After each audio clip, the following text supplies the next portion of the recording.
It's shame to think of a human being as statistics. He said this tragedy must be invested for good. And God knows, and we don't know. I was blessed to be a medical doctor, to manage emergency situations. And I started to think, what can I do for my daughter Shada, who was severely wounded, my niece, my brother, Bisan, Mayar, Aya, and Noor, who were killed? I can't do anything at that time, because my profession taught me, when the patient dies, I move to the next to save lives, but to learn the lesson why the first patient died. And the first message of support, when I started to think of the future, what the future is waiting for my children. Are they going to be violent, as we call someone, he or she, they are violent, or they are full of hate? It's time to ask ourselves. Hate, violence, fear, and disease, they are not taught. There are causes behind it. We need to ask 5 times why. What made this a child or a student to be violent or full of hate? As diseases, they are not made. It's a result of exposure, of something that causes these diseases. It's the environment, it's the context in which we live. So diseases, hatred, violence, and fear are made, manufactured. So if we want to ask and to treat the roots of the problem, we don't treat symptoms, we treat diseases. When I looked at my son, Muhammad, who was 12, is he going to lose his control, to be crazy? What do we call to be violent? He looked at me and to say, why are you crying? Why are you screaming? You must be happy. I said, my son, he doesn't know what is happening. He doesn't know that Bisan, Mayar, Aya, and Noor are killed. He said, no, I know that they are killed, but I know that they are happy there. They are with their mom. She asked for them.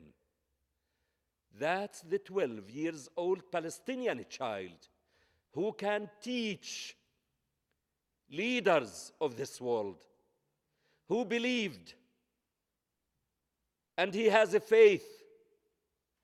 Said, if he said that, I don't need to worry about him. Just to carry the pain, the wound, and the scar, and to move forward.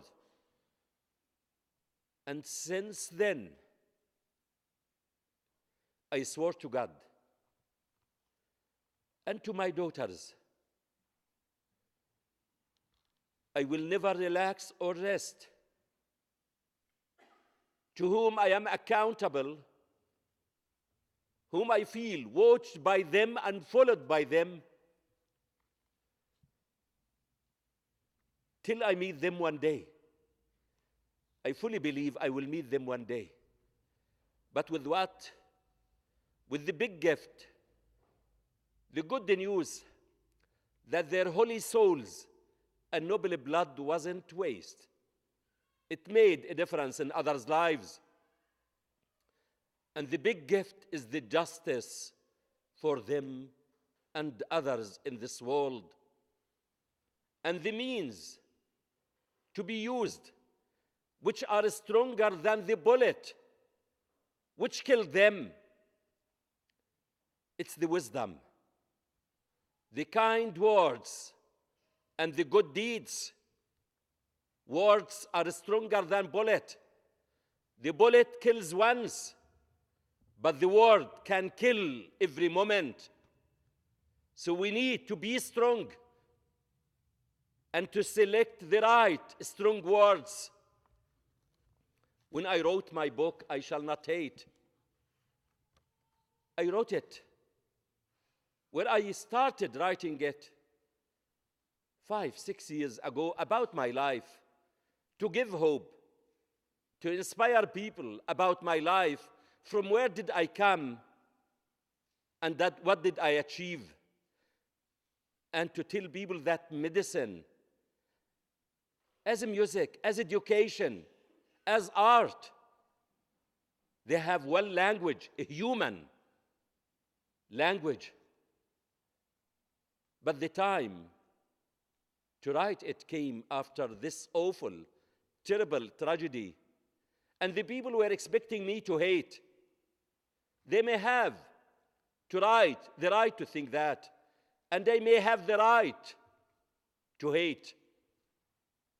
But is it the right way to bring my daughter's justice?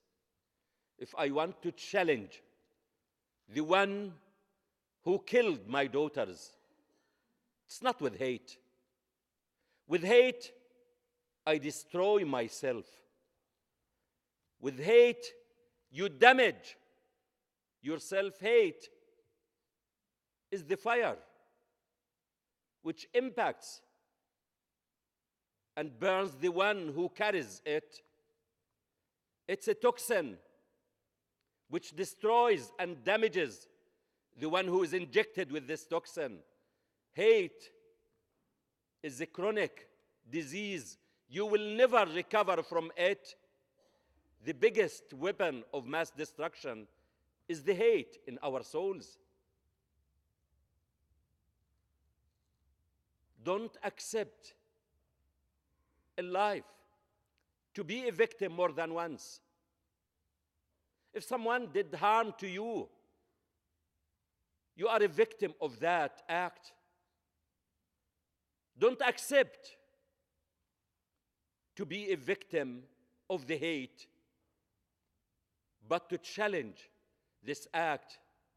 The antidote of hate is to survive, not to keep as a victim, to feel energized, to take responsibility, not to blame. Instead of blaming others, take responsibility to challenge them. The antidote of hate and revenge is success. To keep moving forward, as I said, I learned from my daughters, and our children are the hope. My daughter Shada, whom I am proud of, as all my children, those who were killed, those who are alive. Shada, who was severely wounded, she was studying day and night to be one of the top 10 in Palestine in the high school. Because they were girls, their teachers were fighting to have them in their classes. They never succeeded. Less than 97% in their schools. And Shada was one of them who was studying on candles day and night to be one of the top 10 in Palestine. And what did she suffer in 1 year? Mountains can't tolerate that. The start of the school year, she lost her mother. 4 months later, she lost 3 sisters and a niece and was severely wounded. She spent 4 months in the hospital I used to work in Tel Aviv. She lost the sight in 1 eye and 2 fingers, to be malformed in her right hand. But she didn't lose the direction and the compass. While in the hospital, with the bandages on her eye and her hand, she said, if I can't see by my right eye, I have the left. If I can't write by my right hand, from now, bring me pencils and papers to practice by my left hand. I have to go to study to achieve the plans of my sisters and to keep them alive. I didn't expect much from her. With all the difficulties in the exams, she did it. And the day we moved to Canada, they announced the result. And Shada succeeded as nothing happened to her. She succeeded 96%. And now Shada is studying in her third year electrical and computer engineering at the U of T. That's the challenge, not to accept, to keep as a victim.